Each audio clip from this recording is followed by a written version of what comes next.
buradan hepsi burada. Bak sıfır. Hiçbir şey yok. Arı zayıf.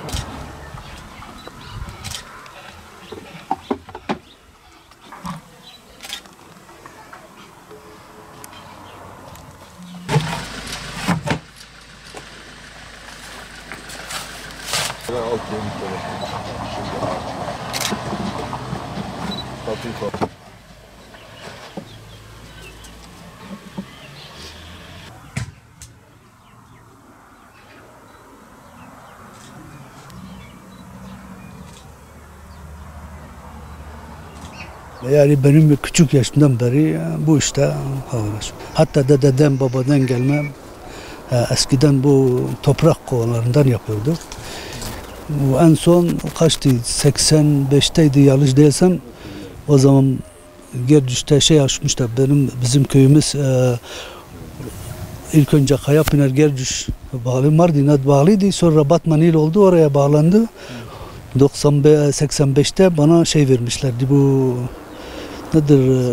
Sertifika. O zaman kaymakam verdi. Hatta gidip müracaat ettim. Ya kereste ya boş kovan verseniz dedi, size arı vereceğiz. Ve arı verdi, hakikaten arı verdilerdi.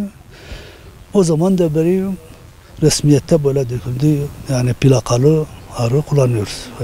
Yetiştiriyoruz. Buna şimdi 60 tanedir. Ama bir bakalım belki 20'ye de düşebilirler. Neden? Hava mevsim iyi geçmedi. Onun için. Nasıl hasat? Vallahi hiçbir şey daha almadım. Yani alacağım da zannetmiyorum, ancak kendilerine yeter. Niye böyle oldu? Nasıl? Ve valla havalar biraz ilk önce yağışlı geçti. Sonra aniden sıcak bastı. Mevsim bilmiyorum. O da bizim burada ekseri çiçek balığı vardı. Geçen 40 taneydiler.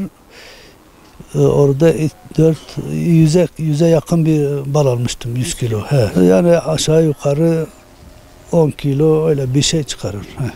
Tabii fark ediyor, arı fark ediyor. Güçlü bir arı olsa çıkarır. Vallahi bu sene yok. Ya bende yok. Artık başka yerlerde bilmiyorum. Bende yok. Destek yılda 5 lira mı öyle bir şey veriyorlar. 10 lira mı? İlk önce 5'ti, şimdi bilmiyorum. Ona mı çıktı bilmiyorum.